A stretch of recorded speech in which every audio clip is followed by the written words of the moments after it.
Seven Energy, a leading indigenous oil and gas company with a focus on developing Nigeria's expanding domestic gas market, makes a presentation through its Chief Financial Officer, Mr. Brice Burrows, on how project finance has become a key instrument for financing gas-to-power projects in the Niger-Delta region. So I'll try and be relatively brisk through the slides. I appreciate the time has moved on and we're slightly behind. So in the interest of time, I will do my best to keep the pace moving. So in introduction, I will just give an overview as to the company's background and a particular couple of projects that we have engaged in the Niger-Delta. So as a company, we're a private company, but with several large shareholders, both UK, international and Nigerian by background. And we cover both the industry, so we have Petrofac, this is a FTSE 100 company, is our largest shareholder, along with private equity money, largely from the UK. But a key point is the Nigerian influence of the company.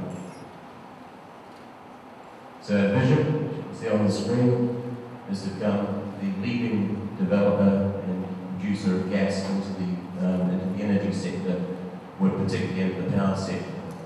These power companies and customers, the anchor customers, and with the leverage that we will develop into the industrial sector. The group's objective, as I say, is to cover the full value chain, but most importantly, to cover the upstream, in other words, the molecules, and the midstream, the processing and delivery of these molecules to customers. And that's where, of course, the infrastructure comes in, and of course, the financing of it. So we're a relatively young company. I will pick up on a little bit of the history because it's hugely relevant in terms of the finance, i.e. moving from equity to debt finance. There are low levels of installed capacity, some 6 gigawatts, and again, Kyrene touched on some of the statistics earlier in this slide. And on a good day, Nigeria generates somewhere between 4 and 4.5 gigawatts of power. And as we pointed out a couple of times, to put that in context, that compares to the Drax power station, for what it's worth, in North Yorkshire in the UK, which on itself generates some 4 gigawatts of power. So the challenge to Nigeria and the opportunity and the challenge for us to help meet this challenge is to increase the installed and delivered power capacity. And it's not just about installation, it's about delivery. And one of the key problems with that has been the absence of infrastructure, hence the infrastructure investment and everything that I know many of you are here today with an interest in actually helping to address. So beyond the country, whereabouts within the country, and how do we select our particular area of focus? That particular area of focus for this part of our business, and again, we also have an oil piece. I'll touch on that briefly in a second. But the gas focus we've chosen is in the southeast corner of the Niger-Delta. So as you can see on the slide, we're tucked in there between just to the south of Calabar, Ibom, and Port Harcourt. So the value chain, as I mentioned, is all about gas molecules in the ground, produce them from known, and in this case, and in so many cases in Nigeria, world-class reservoirs, produce those molecules, process them for transport.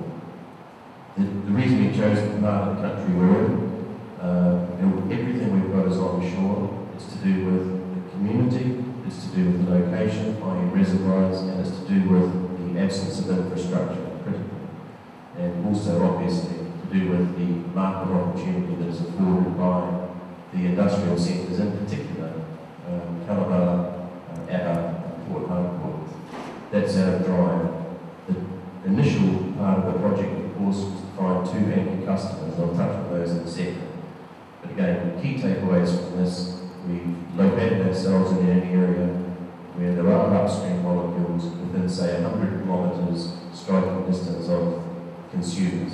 Those consumers, of course, need to be creditworthy, and they need to be underpinned by large anchor industrial off-takers in what, as I've just mentioned, are industrial centres in this part of the country.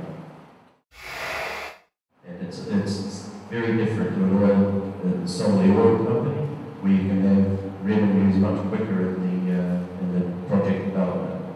And with gas, you don't have that luxury. You have to process it, as I say, and you've got to transport it. And the key to that is the transport. The cost of that infrastructure is significant, and it's significant in an environment where there hasn't been a lot undertaken, and what has been undertaken has often been difficult, expensive, and delayed. So you're facing a challenge as far as meeting the expectations and requirements of the lenders and indeed of your own shareholders to prove that you can deliver against that given strategy. But again, the point of this slide really is to reinforce the challenge of meeting the initial capital outlay required before you get into the tranched gas deliveries and cash receipts against the various projects. Second point, take account of the seasonal impact. Obviously, the rainy season in Nigeria is something to behold, and so one needs to be conscious of that and think what can be done on land and in the swamps in particular seasons. It's not the case that everything has to be done or is best done in the dry season. In actual fact, anything in the water, if you like, is best done with a live i.e. during the rainy season. So again, consciousness as to the seasonal impact. Patrick touched on Qatar before. Maybe within 10 years, maybe Nigeria will host the World Cup, and I hope greater consideration will be given again to the seasonal impact there, perhaps in Qatar. There's also operational structure, ensuring that you've got an appropriately staffed, managed, and structured organisation to deliver the plan. Failure to deliver will not just damage the current projects, but also the ability to do the same in the future. And I mentioned about the evolution of the capital structure, which from a shareholder's point of view can help leverage more and more debt into the story as we're able to demonstrate project delivery. Again, project delivery is key, so not to underestimate the time that's required to get projects done, nor the cost. With the increase in delivery, you can see that as between our two projects, Gas 1 and 2, we've been able to move from 80% equity funded to 60%. That gives greater opportunity to us, and we believe to the host communities to roll out more and